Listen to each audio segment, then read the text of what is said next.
En 1656, Baruch Spinoza fut excommunié de la synagogue d'Amsterdam, pas pour blasphème, pas pour avoir renié Dieu, mais pour quelque chose de beaucoup plus dangereux.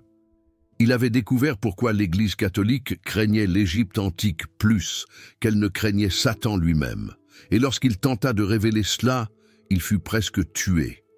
Ce qu'il découvrit changea absolument tout. Et dans les prochaines minutes, vous allez comprendre pourquoi cette révélation est si dangereuse qu'on tente encore aujourd'hui de la dissimuler. Vous êtes-vous déjà demandé pourquoi l'Église a passé 1500 ans à essayer de détruire tout ce qui avait trait à l'Égypte? Pourquoi ont-ils brûlé des bibliothèques entières? Pourquoi ont-ils transformé les dieux égyptiens en démons? Pourquoi ont-ils diabolisé les hiéroglyphes comme s'il s'agissait de sorcellerie? Ce n'était pas par idolâtrie. Ce n'était pas parce que les Égyptiens adoraient de faux dieux. C'était parce que l'Égypte possédait quelque chose qui détruisait tout le pouvoir de l'Église.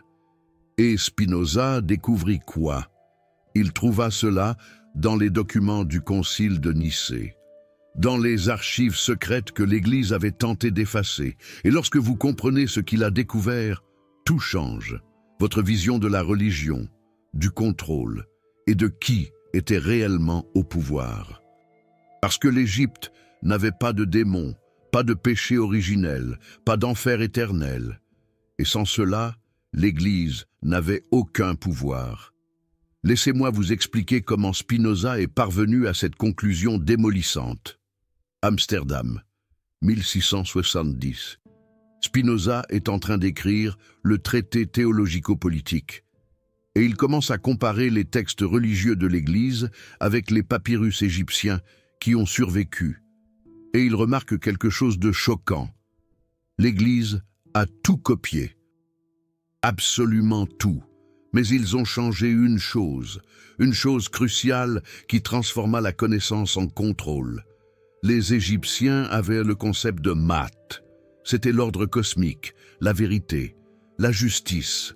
Mais ce n'était pas quelque chose d'imposé par un Dieu jaloux. C'était quelque chose de naturel, inhérent à l'univers. On n'obéissait pas à Maat par peur d'une punition éternelle. On suivait Maat parce que c'était logique, parce que cela fonctionnait, parce que cela créait l'harmonie. Et voici le problème. Si la religion est logique, vous n'avez pas besoin de prêtres, vous n'avez pas besoin d'intermédiaires, vous n'avez pas besoin d'une église vous disant ce qui est bien ou mal. Spinoza réalisa que l'Église avait pris Maat et l'avait transformé en péché. Ils ont pris l'ordre naturel et l'ont transformé en obéissance aveugle. Ils ont pris la logique et l'ont transformé en foi. Et ils ont fait cela parce qu'en Égypte, n'importe qui pouvait accéder à la vérité directement. Vous n'aviez pas besoin de prêtres pour vous interpréter des hiéroglyphes sacrés. Les hiéroglyphes étaient partout. Temples, tombes, obélisques. N'importe quel scribe alphabétisé pouvait lire. Mais dans l'Église, seuls les prêtres lisaient le latin. Seuls eux avaient accès aux Écritures. Et pendant 1000 ans, si vous tentiez de traduire la Bible dans la langue du peuple, vous étiez brûlés vifs. Pourquoi? Parce que la connaissance décentralisée détruit le pouvoir centralisé, et l'Égypte était l'exemple parfait de cela. Là-bas, la connaissance était publique. Ici, la connaissance était un monopole. Spinoza alla plus loin. Il analysa le concept égyptien de la vie après la mort, et il découvrit quelque chose de révolutionnaire. En Égypte, vous n'alliez pas au paradis pour avoir cru en des dogmes. Vous passiez par le jugement d'Osiris. Votre cœur était pesé contre la plume de Maat. Et qu'est-ce qui déterminait si vous réussissiez? Vos actions, pas votre foi, pas vos croyances, vos actions concrètes. Avez-vous nourri les affamés? Avez-vous donné de l'eau aux assoiffés? Avez-vous dit la vérité? Avez-vous pratiqué la justice? Oui. Vous passiez? Non. Votre cœur était dévoré. Pas de place pour des indulgences. Pas de pardon acheté. Pas de salut à travers des rituels. Et pas de prêtres comme intermédiaires entre vous et l'éternité. Et c'est exactement cela que l'Église ne pouvait pas permettre. Parce que si le salut dépend d'action et non de l'obéissance à l'Église, alors l'Église n'a aucun pouvoir. Elle ne peut pas vendre le pardon, elle ne peut pas vendre des bénédictions, elle ne peut pas vendre l'entrée au ciel. Et Spinoza trouva la preuve de cela dans les textes du Concile de Nicée, en 325 après JKC. C'est là que l'Église décida officiellement que les Égyptiens étaient des païens démoniaques, que leurs pratiques étaient de la sorcellerie, que leurs dieux étaient des démons. Mais ce n'était pas toujours comme ça. Durant les 300 premières années du christianisme, de nombreux chrétiens d'Égypte mélangeaient les pratiques égyptiennes avec le christianisme. Ils utilisaient l'Ankh comme une croix. Ils invoquaient Isis comme Marie. Ils voyaient Horus comme Jésus. Et cela fonctionnait parfaitement, jusqu'à ce que Constantin ait besoin d'unifier l'Empire. Il avait besoin d'une religion centralisée, une vérité unique, un pouvoir unique. Et le problème de l'Égypte était que là-bas, il y avait de multiples vérités, de multiples chemins, de multiples divinités, chacune représentant un aspect différent de la réalité. Vous pouviez suivre Thoth si vous cherchiez la sagesse, Ptah si vous étiez artisan, Sekhmet si vous aviez besoin de guérison, Anubis si vous gériez la mort. C'était un système décentralisé de connaissances spirituelles, et Constantin avait besoin de l'opposé. Il avait besoin que tous croient à la même chose, obéissent à la même autorité, suivent les mêmes règles. Alors, au concile de Nicée, il ordonna « Diaboliser tout ce qui est égyptien, transformer leurs dieux en démons, leurs pratiques en sorcellerie, leurs textes en hérésie. » Et cela fonctionna. Pendant 1500 ans, cela fonctionna. Bibliothèques brûlées, temples détruits, prêtres morts, textes effacés, jusqu'à ce que les archéologues du 19e siècle commencent à déterrer l'Égypte à nouveau. Et Spinoza avait accès au premier de ces textes. Il lut le livre des morts égyptiens et le compara avec la Bible, et il vit que l'Église avait tout copié. Les 10 commandements, Spinoza trouva 42 confessions négatives dans le livre des morts égyptiens. Écrites 1000 ans avant Moïse, « Je n'ai pas tué, je n'ai pas volé, je n'ai pas menti, je n'ai pas commis d'adultère, je n'ai pas causé de souffrance, et ainsi de suite. » Identiques aux commandements, mais avec une différence cruciale. En Égypte, vous confessiez cela devant Osiris, qui pesait votre cœur. Vous n'aviez pas besoin de prêtres, vous n'aviez pas besoin de temple, vous n'aviez pas besoin d'intermédiaires. Mais l'Église transforma cela en 10 commandements donnés par Dieu à travers Moïse, et qui interprètent ce que Dieu a voulu dire. L'Église qui juge si vous avez brisé les commandements. L'Église qui peut pardonner vos péchés. L'Église, ils prirent un système d'éthique personnelle et le transformèrent en un système de contrôle institutionnel. Spinoza réalisa cela, et il écrivit « L'Église ne craint pas le démon. L'Église craint la connaissance. » Parce que le démon renforce le pouvoir de l'Église. Le démon crée la peur crée la dépendance crée l'obéissance. Mais la connaissance crée la liberté, et la liberté détruit l'obéissance. C'est pourquoi l'Église brûla les bibliothèques d'Alexandrie. C'est pourquoi elle détruisit les temples d'Isis. C'est pourquoi elle diabolisa Thoth, le dieu égyptien de la sagesse. Vous vous souvenez quand j'ai dit que Spinoza fut excommunié? Ce n'était pas seulement par les Juifs, l'Église catholique le bannit également.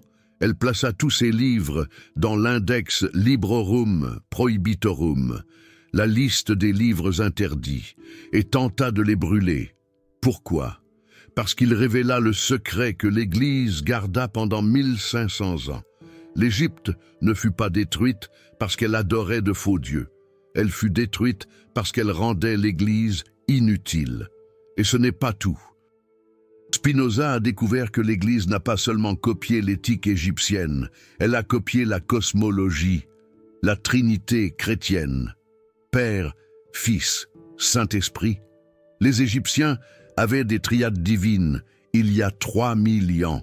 Osiris, Isis, Horus, Amun, Mut, Khonsu, Ptah, Sekhmet, Néfertum. Et dans chaque triade, il y avait le Père créateur, la Mère divine, le Fils rédempteur, exactement comme dans le christianisme. La Vierge qui donne naissance à un Dieu, Isis a conçu Horus sans qu'Osiris soit vivant. Il était mort. Elle a utilisé la magie pour le ramener juste assez longtemps pour concevoir. Horus est né le 25 décembre. Il a été visité par 3 rois mages. Il a accompli des miracles. Il est mort et a ressuscité. Tout cela 3000 ans avant Jésus. Et Baruch Spinoza s'est demandé, si le christianisme a tout copié de l'Égypte, pourquoi l'Église diabolise-t-elle l'Égypte? Et la réponse était évidente, parce que si les gens découvraient la source, ils n'auraient pas besoin de la copie. Si vous pouvez lire le livre des morts égyptiens directement, pourquoi avez-vous besoin d'un prêtre interprétant la Bible? Si vous comprenez que l'éthique est logique naturelle, pourquoi avez-vous besoin de quelqu'un vous menaçant avec l'enfer? Et voici la partie qui a le plus inquiété l'Église. Spinoza a réalisé que l'Égypte avait quelque chose que le christianisme a détruit délibérément. Ils avaient la science, les mathématiques, l'astronomie, la médecine, l'architecture, et tout cela était intégré à la religion. Il n'y avait pas de conflit entre connaître le monde et honorer les dieux. Connaître le monde, c'était honorer les dieux. Thoth, le dieu de la sagesse, était le patron des scribes, des scientifiques, des médecins. Plus vous appreniez sur le monde, plus vous honoriez Thoth, plus vous construisiez, plus vous honoriez Ptah, plus vous guérissiez, plus vous honoriez Sekhmet. La religion encourageait la connaissance. Mais dans l'Église, la connaissance était dangereuse. Galilée a été condamné. Giordano Bruno a été brûlé. Copernic a dû attendre d'être mourant pour publier. Pourquoi? Parce que la connaissance questionne les dogmes. Et les dogmes sont la base du pouvoir de l'Église. L'Égypte avait un mot pour cela, Eka. Ça ne signifiait pas magie au sens de sorcellerie, ça signifiait activer la connaissance, transformer la compréhension en action. Et n'importe qui pouvait le faire. Vous appreniez les principes, vous appliquiez les principes, et vous obteniez des résultats sans avoir besoin d'autorisation divine, sans avoir besoin de bénédiction sacerdotale. Vous aviez le pouvoir en vous. Et c'est cela que l'Église ne pouvait pas tolérer. Des personnes avec leur propre pouvoir, des personnes qui n'avaient pas besoin de l'Église pour accéder au divin, des personnes qui comprenaient que l'univers fonctionne par logique, pas par caprice divin, des personnes qui savaient que l'éthique vient de la raison, pas de l'obéissance. Et Baruch Spinoza a prouvé tout cela. Il a utilisé la méthode géométrique, principe de base, axiome, et il a déduit étape par étape pourquoi l'Église craignait l'Égypte. Premier axiome, le pouvoir institutionnel dépend de la dépendance populaire. Deuxième axiome, la dépendance requiert l'ignorance. Troisième axiome, la connaissance détruit l'ignorance. Conclusion, les institutions de pouvoir craignent la connaissance plus que toute autre chose. Et l'Égypte était connaissance pure, bibliothèques ouvertes, temples comme des universités, prêtres comme des professeurs, hiéroglyphes comme des livres. Et n'importe quelle personne alphabétisée pouvait apprendre, pouvait questionner, pouvait découvrir. Et c'est pour cela que l'Église avait besoin de tout détruire. Elle ne pouvait laisser aucune preuve que la religion pouvait être logique, que l'éthique pouvait être rationnelle, que le divin pouvait être accessible. Maintenant, vous comprenez pourquoi ils ont essayé de tuer Baruch Spinoza. Ce n'était pas parce qu'ils niaient Dieu. C'était parce qu'ils prouvaient que vous n'avez pas besoin de l'Église pour trouver Dieu, que vous n'avez pas besoin de prêtres pour comprendre l'éthique, que vous n'avez pas besoin de dogmes pour avoir de la morale, que la raison suffit, la logique suffit, la connaissance suffit. Et l'Égypte avait prouvé cela pendant 3000 ans. Une civilisation entière construite sur la connaissance publique, l'éthique logique et la spiritualité accessible. Et ça a fonctionné. Ça a fonctionné tellement bien que, aujourd'hui encore, nous admirons leurs réalisations.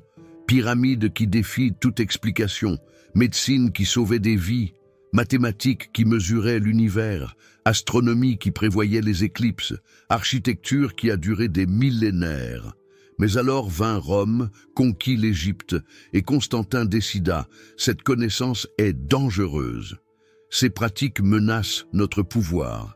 Ces textes questionnent notre autorité.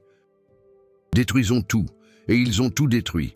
Les temples sont devenus des églises, les obélisques ont été volés, les statues ont été brisées, les papyrus ont été brûlés, les prêtres ont été tués, et pendant 1500 ans, le monde a oublié que la religion pouvait être logique, que l'éthique pouvait être naturelle, que la connaissance pouvait être libre, jusqu'à ce que des archéologues déterrent l'Égypte à nouveau.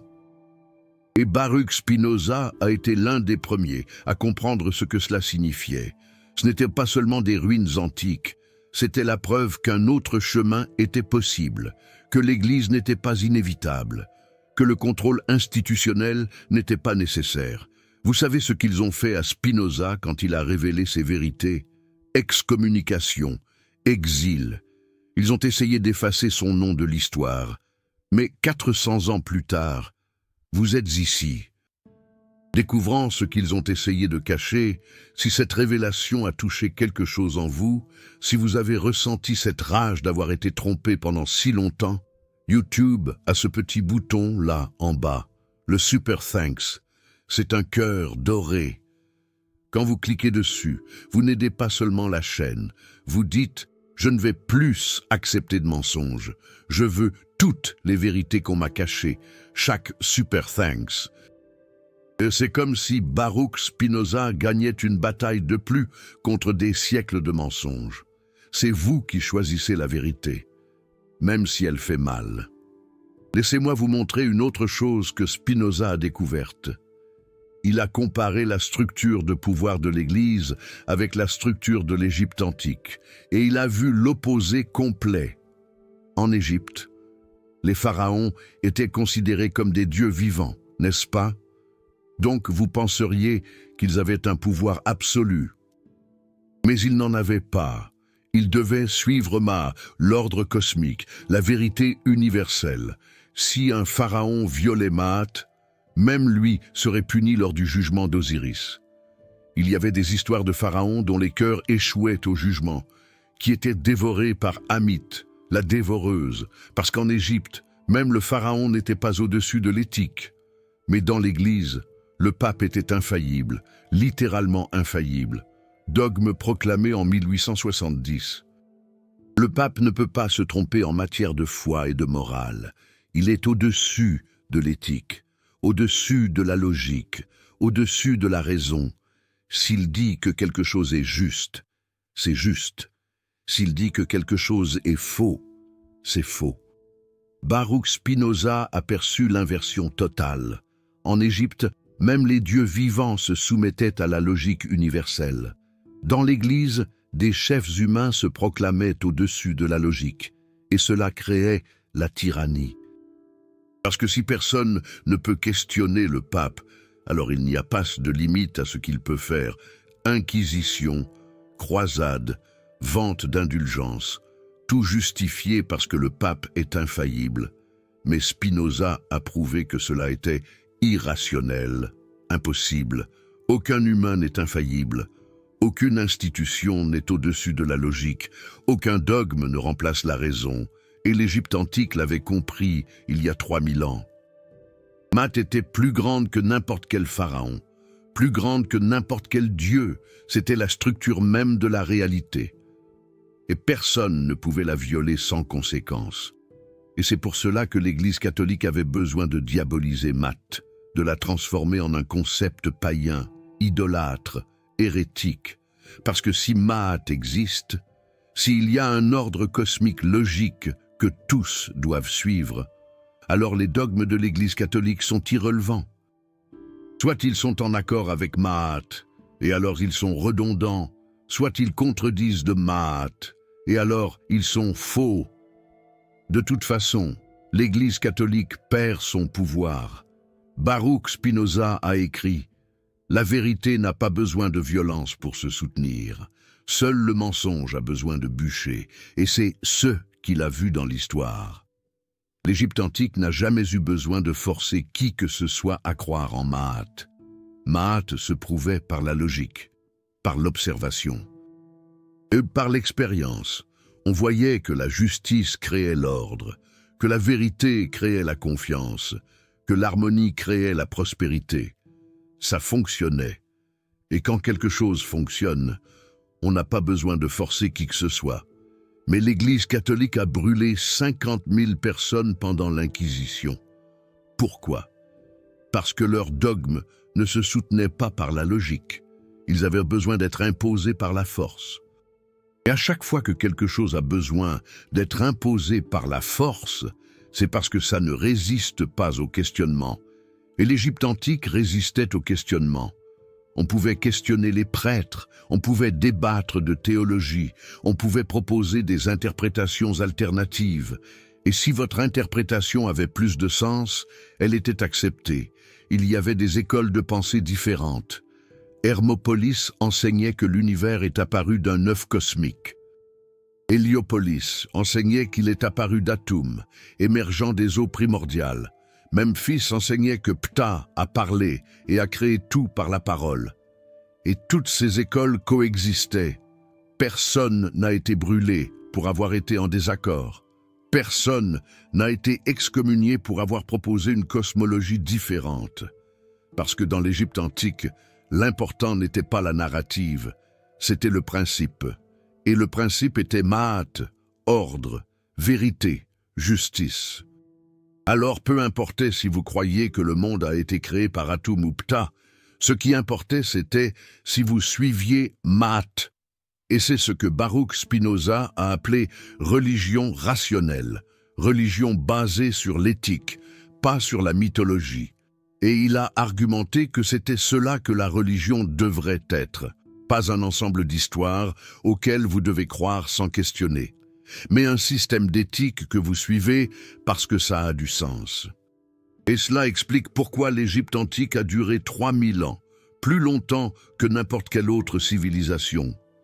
Parce qu'elle ne dépendait pas de dogmes fragiles, elle dépendait de principes solides. Maat ne changeait pas avec chaque pharaon, elle ne dépendait pas des interprétations des prêtres, c'était la structure même de la réalité. Et cela créait la stabilité, créait la continuité. Créait une civilisation qui a survécu pendant des millénaires, pendant que des empires autour montaient et chutaient. Rome a conquis l'Égypte en 30, avant Jésus-Christ. Et même après cela, les pratiques égyptiennes ont continué.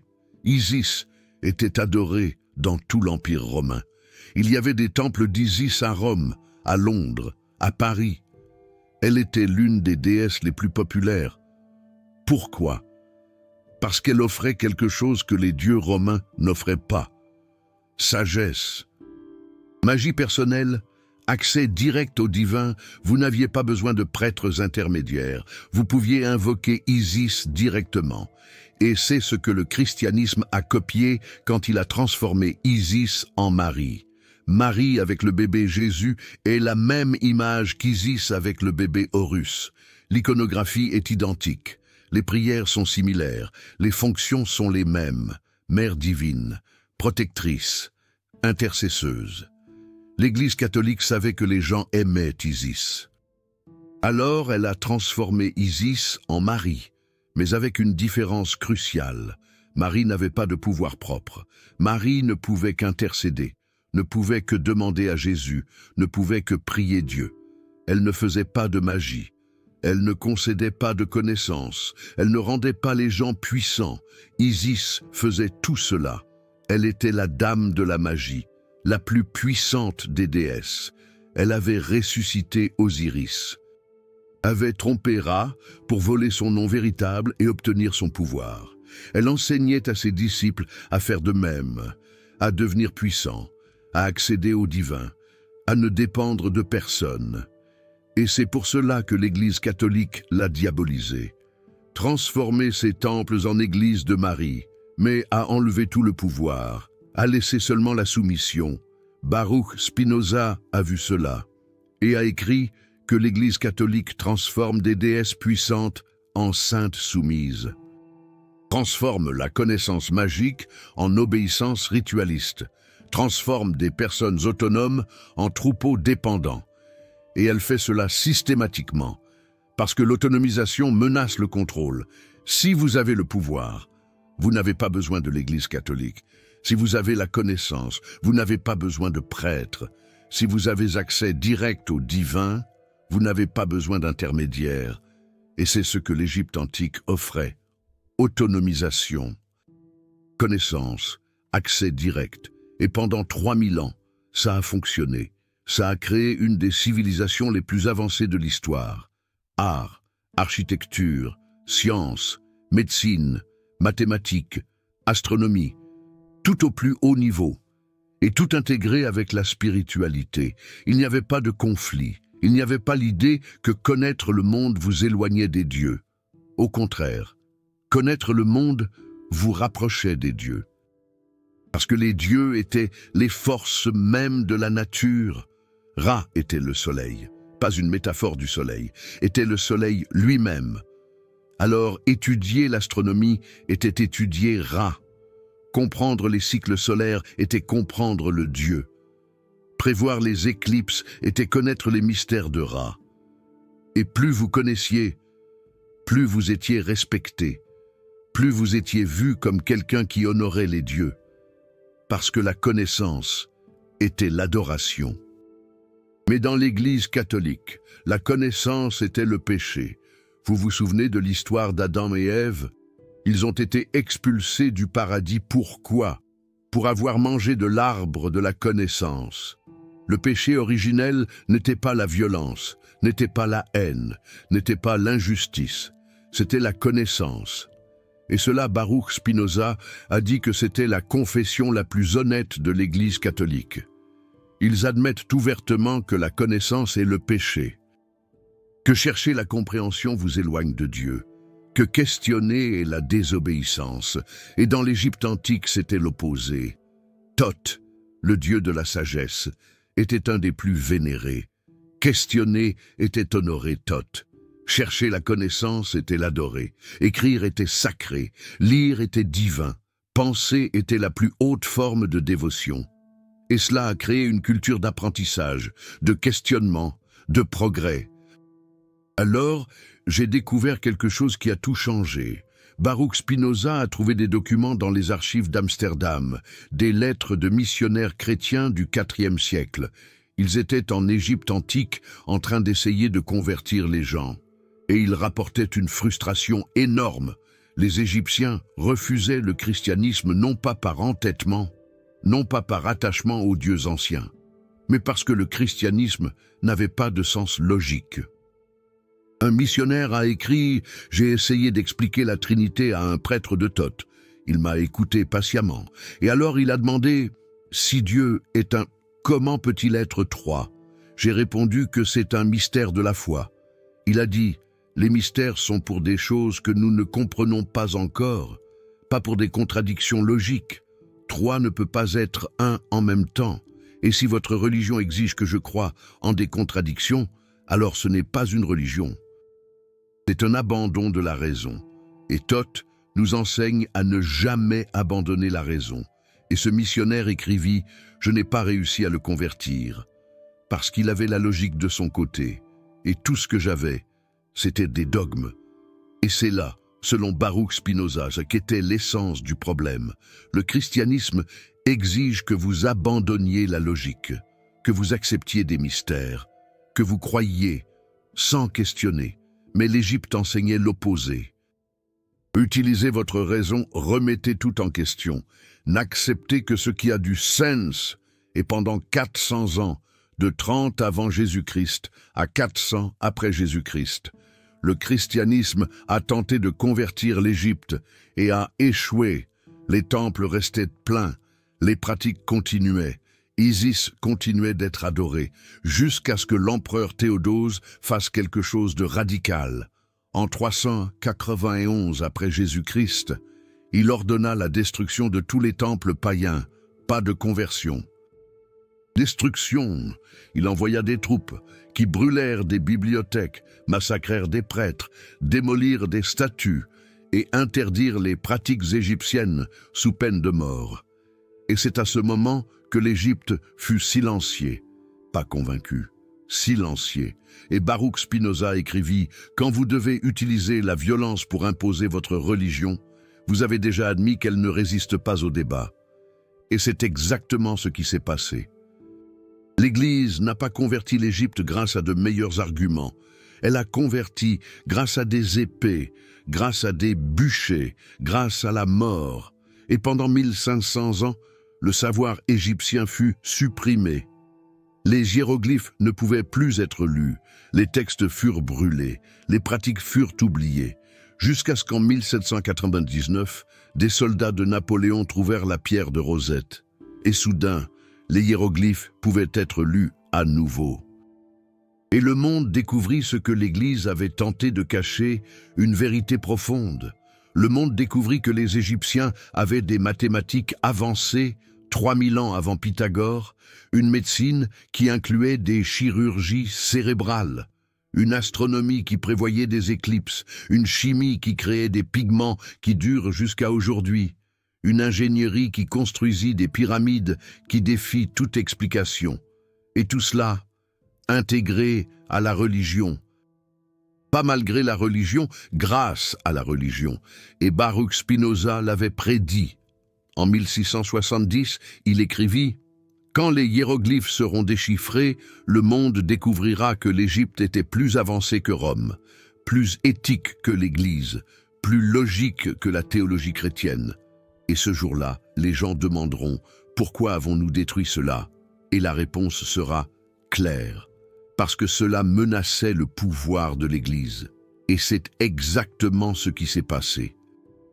À partir de 1822, quand Champollion déchiffra les hiéroglyphes complètement, découverte après découverte prouva que Baruch Spinoza avait raison. L'Égypte n'était pas une civilisation primitive adorant des animaux, c'était une civilisation sophistiquée, avec une éthique rationnelle, une science avancée et une spiritualité intégrée. Et l'Église tenta de minimiser cela. Ils dirent que ce n'étaient que des constructions impressionnantes, rien de plus. Mais ce n'étaient pas que des constructions, c'étaient des universités, des bibliothèques, des observatoires, des hôpitaux, tout fonctionnant comme des centres de connaissances publiques, et toute personne alphabétisée pouvait y accéder. Et c'est ce que Baruch Spinoza voulait dire quand il écrivit « L'Église craint l'Égypte plus que Satan, parce que Satan renforce la nécessité de l'Église. Mais l'Égypte prouve que l'Église n'est pas nécessaire, que la religion peut être rationnelle, que l'éthique peut être logique, que la spiritualité peut être accessible. Et ces idées détruisent le pouvoir de l'Église complètement. La partie la plus importante que presque personne ne comprend est celle-ci. Quand vous découvrez que l'Église a copié tout de l'Égypte, mais a remplacé le savoir, vous réalisez que l'Église est une version corrompue de quelque chose qui fonctionnait. C'est comme prendre un logiciel de code ouvert, fermer le code, enlever des fonctionnalités et vendre comme si c'était le vôtre. Et c'est exactement ce que l'Église a fait. Elle a pris l'éthique égyptienne, a remplacé la logique, l'a transformée en dogme. Elle a pris les dieux égyptiens, a retiré le pouvoir, les a transformés en saints soumis. Elle a pris l'accès direct au divin, a supprimé l'autonomie, l'a transformé en dépendance d'intermédiaires. Elle a pris le savoir public, a restreint l'accessibilité, l'a transformé en secret sacerdotal. Et pendant 1500 ans, cette version corrompue a dominé. jusqu'à ce que des personnes comme Baruch Spinoza commencent à questionner et réalisent que la version originale était meilleure, plus logique, plus éthique, plus empowerante, et commencent à écrire à ce sujet, et furent persécutés, excommuniés, tués, parce qu'ils révélaient le secret que l'Église a gardé pendant des siècles. Aujourd'hui, vous pouvez appliquer cela maintenant. Vous n'avez pas besoin d'attendre la permission de quiconque pour questionner. Vous n'avez pas besoin d'autorisation pour rechercher le savoir. Vous n'avez pas besoin d'intermédiaire pour accéder à la vérité. Vous pouvez faire ce que les Égyptiens faisaient il y a 3000 ans. Utilisez votre raison, suivre la logique, rechercher maths, ordre, vérité, justice. Et quand vous faites cela, vous devenez libre. Libre de dogmes qui n'ont aucun sens. Libre d'autorités qui ne prouvent pas leurs affirmations. Libre d'institutions qui exigent une obéissance aveugle. Vous devenez votre propre prêtre, votre propre philosophe, votre propre guide. Exactement comme les Égyptiens l'étaient. Il y a une histoire à ce sujet. En 1880, un archéologue nommé Antoine Moreau découvrit une tombe à Saqqara. Et dedans, il y avait un papyrus avec des instructions, pas des instructions rituelles. Des instructions de vie. Et il disait, n'attendez pas que les dieux fassent pour vous ce que vous pouvez faire par vous-même. Les dieux vous ont donné la raison. Utilisez-la. Les dieux vous ont donné des mains. Travaillez. Les dieux vous ont donné une voix. Dites la vérité. Vous n'avez pas besoin de prêtres vous disant quoi faire. Vous avez Math en vous. Suivez-la. Et quand Antoine Moreau publia cela causa un scandale. Parce que cela prouvait qu'en Égypte, l'autonomie personnelle était enseignée comme une vertu religieuse. Vous n'étiez pas un serviteur des dieux, vous étiez un collaborateur. Et votre responsabilité était d'utiliser vos capacités pour créer l'ordre, la vérité, la justice, Math. Et si vous faisiez cela, les dieux vous honoraient, pas pour obéissance, mais pour participation active dans le maintien de l'ordre cosmique. Et c'est l'opposé de l'Église. Dans l'Église, vous êtes un serviteur, un troupeau, un fils désobéissant qui a besoin de correction constante. Vous ne pouvez pas faire confiance à votre raison. Vous ne pouvez pas faire confiance à votre éthique. Vous ne pouvez pas faire confiance à vous-même. Vous avez besoin d'une autorité externe. Vous avez besoin de dogmes.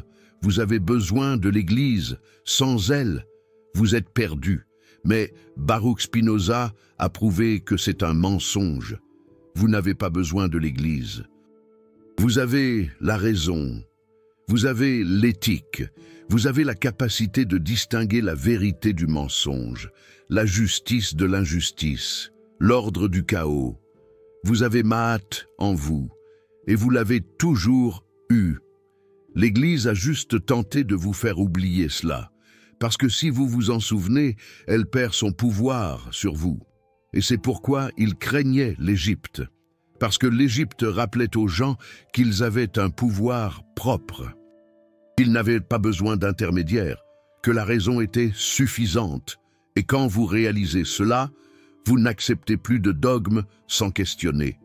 N'obéissez plus à des autorités sans justification. Ne dépendez plus d'institutions qui vous maintiennent ignorants. Vous devenez libre, et les esprits libres sont le pire cauchemar des institutions de contrôle. C'est pourquoi elles ont brûlé les bibliothèques.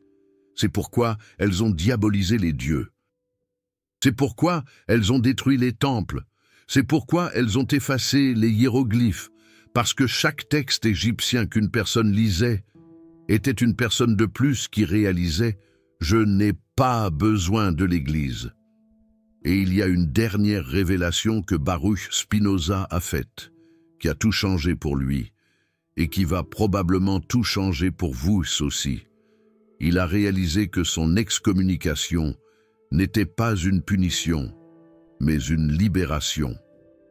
Quand la synagogue l'a expulsé, Il s'attendait à ressentir de la peur, de la solitude, du désespoir, mais il a ressenti l'opposé. Il a ressenti un soulagement, parce qu'il était enfin libre des dogmes, qui n'avaient aucun sens, libre des autorités, qui ne pouvaient pas justifier leurs affirmations, libre d'une communauté qui valorisait l'obéissance plus que la vérité. Et il a écrit quelque chose de révolutionnaire.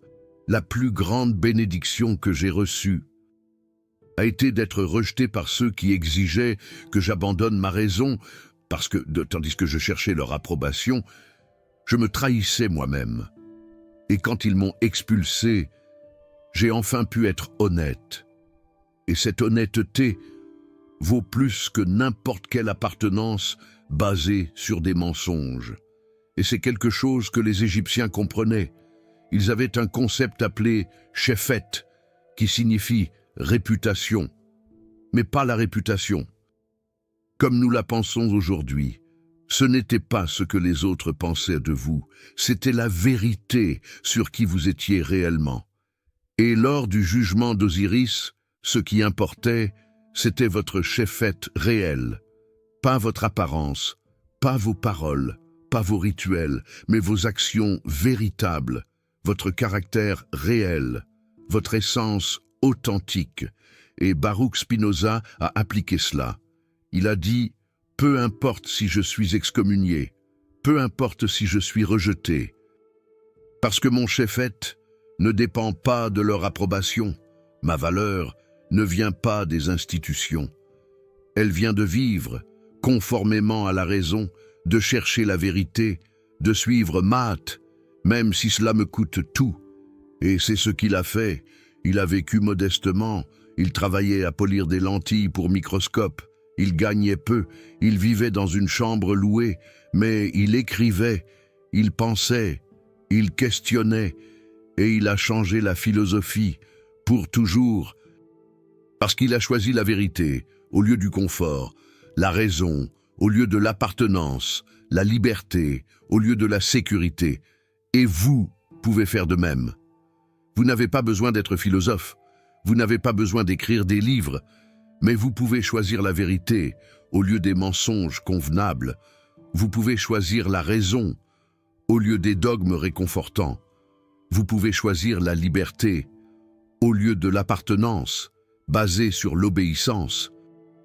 Et quand vous faites cela, vous honorez Baruch Spinoza, vous honorez les Égyptiens, vous honorez Maat, et l'Église va vous haïr pour cela. Les personnes qui dépendent des dogmes vont vous attaquer, les autorités qui exigent l'obéissance vont vous rejeter, mais vous serez en bonne compagnie, la compagnie de Baruch Spinoza, de Galilée, de Giordano Bruno, d'Hypatie d'Alexandrie, de tous ceux qui ont choisi la vérité, même quand cela a coûté tout.